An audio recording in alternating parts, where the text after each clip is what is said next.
Today I got to present at the Engage Community Showcase about the Youth Advocacy Project, sponsored and funded by the Court Improvement Program of the Michigan Supreme Court.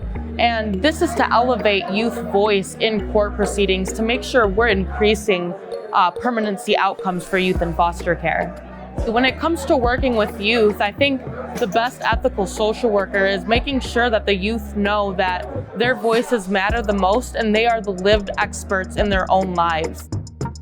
Advice that I would give to future social workers working with foster youth is just understanding that this vulnerable population, while we are resilient, we also have a lot of trauma, turmoil, and baggage to unpack.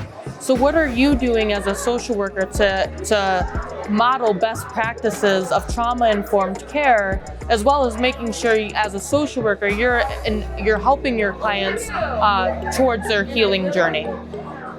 It takes a collaborative effort. It's not just one person or even a couple people. It's everybody at the forefront on the lines of work doing this together.